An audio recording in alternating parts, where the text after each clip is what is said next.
एक समय की बात है। जौनपुर नाम के एक राज्य में एक महिला अपने 8 अनाथ बच्चों के साथ रहती थी।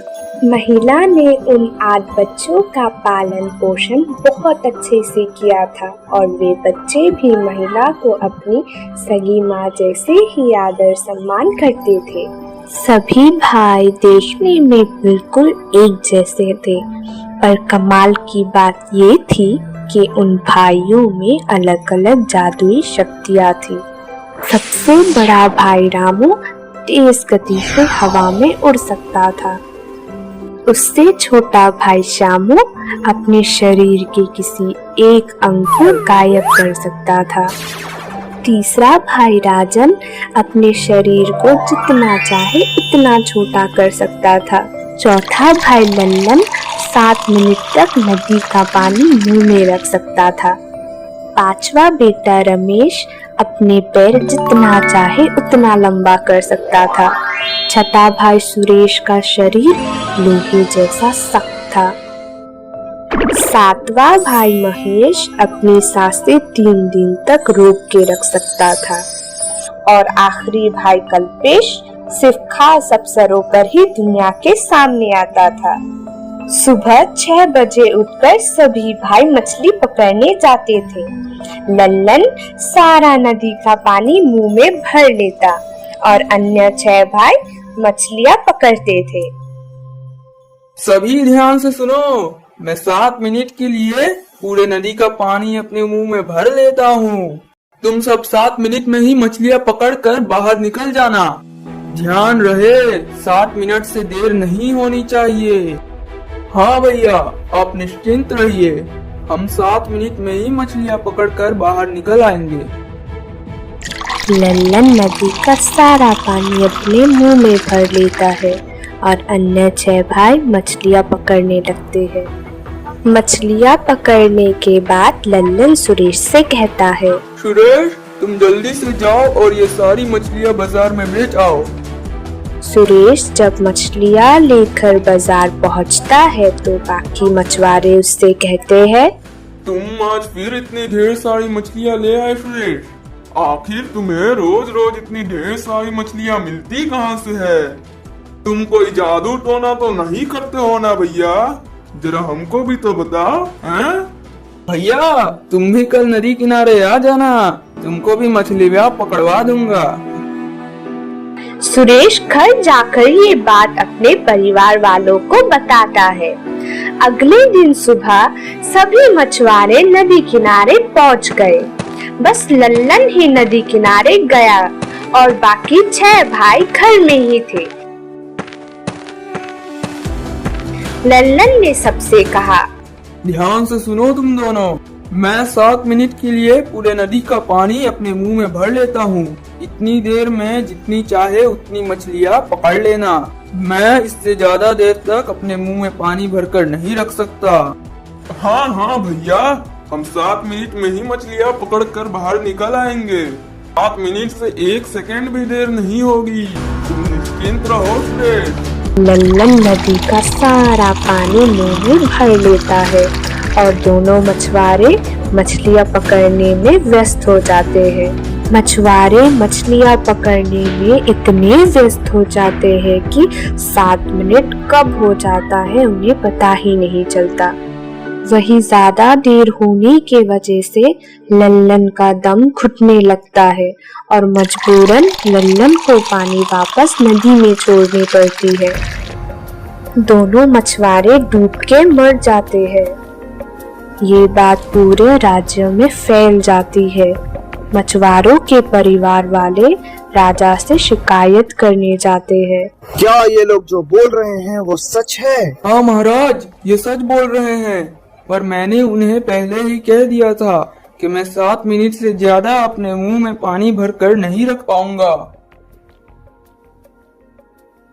तुम कुछ भी कहो, पर तुमने 2 मछुआरों की जान ली है और इसका दंड भी तुम्हें बराबर मिलेगा। कल मेरा सेनापति तुम्हारा गला तलवार से काट देगा। तुम अपनी आखिरी इच्छा बता सकते हो। महाराज, मैं आखिरी बार अपने माँ से मिलना चाहता हूँ। ठीक है, तुम्हें अनुमति है। लल्लन अपने घर जाता है और ये बात अपने भाइयों को बताता है। तुम सब तो जानते ही हो कि मैं अपने शरीर का कोई भी एक अंग गायब कर सकता हूँ, इसलिए कल लल्लन की जगह पर मैं जाऊंगा। उस दिन दंड देखने राजा के साथ साथ प्रजा भी आई। लल्लन की जगह पर शामू वहां गया। सेनापति जैसे ही शामू का गला काटने गए तो शामू ने अपना सर ही गायब कर दिया। ओ यार, महाराज इसका तो सर ही गायब हो गया, अब क्या करें? ओए, ये क्या? हिंग लगी ना फिटकड़ी, रंग चोखा हो गया। वाह, तलवार लगी ही नहीं और सर गायब हो गया। वाह सेनापति, अब तुम्हें मंत्री बना दूंगा। अरे महाराज, मंत्री छोड़िए, यहाँ पे तंत्री हो गया है।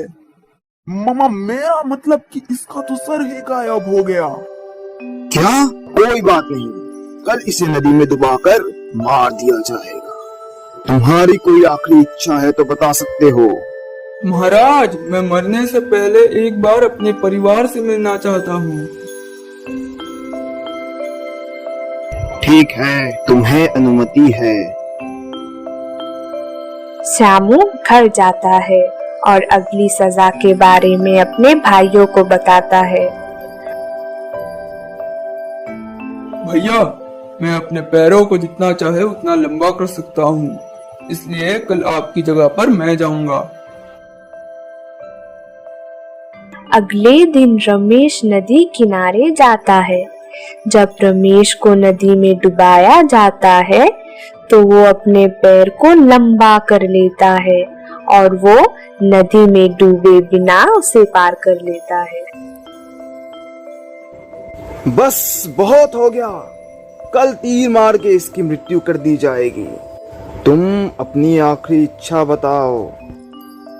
महाराज, तीर से तो मैं कभी भी नहीं बच सकता, इसलिए मैं आखिरी बार अपने परिवार से मिलना चाहता हूँ। रमेश घर जाता है और अगली सजा के बारे में अपने भाइयों को बताता है। अगले दिन लल्लन की जगह पर सुरेश वहां जाता है।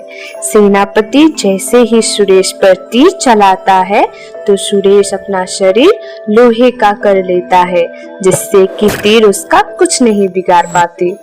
महाराज, यह तीर तो मेरा कुछ नहीं बिगाड़ पाई। कल इसे पर्वत से गिरा के मार दिया जाएगा। मैं भी देखता हूँ इसे इस बार कौन बचाता है। अगले दिन रामू महाराज के पास जाता है। सेनापति जैसे ही रामू को पर्वत से गिराता है तो रामू अपने आप को हवा में उड़ाने लगता है, जिससे कि वो बच जाता है। कोई बात नहीं, कल इसे जमीन में दफन करके मार दिया जाएगा। इस बार मैं जाऊंगा। वो लोग जब मुझे जमीन में दफनाएंगे तो मैं अपनी सांसें रोक कर रखूंगा। रात होते ही तुम लोग आना और मुझे बाहर निकाल लेना। रातों रात ही हम यह राज्य छोड़कर चले जाएंगे। अगले दिन फिर सब मैदान में इकट्ठा हुए। इस बार महाराज ने एक तांत्रिक भी बुलाया, उसकी सारी जादुई शक्तियों को खत्म करने के लिए। ऐ जादुई शक्तियाँ, खत्म हो जा, निकल जा इस शरीर से, निकल जा। फिर शामू को जमीन में दफन कर दिया जाता है। सभी को लगता है कि शामू मर गया। चलो बला टली, अब जाके चैन की नींद आएगी। रात होते ही सभी भाई उसे वापस बाहर निकाल लेते हैं और रातों रात वे भाई राज्य छोड़कर चले जाते हैं। बच्चों, आज का दिन मेरी जिंदगी का सबसे खास दिन है। तुम सब सही सलामत मेरे साथ हो। बच्चों, और एक बात, जैसे आज इस मुसीबत में तुमने एक दूसरे का डटकर साथ दिया है, वैसे ही जिंदगी में आगे भी देना। और भला इस गुड़िया को भगवान से चाहिए ही क्या। तो बच्चों, इस कहानी से हमें यह सीख मिलती है कि एकता में बहुत ताकत होती है।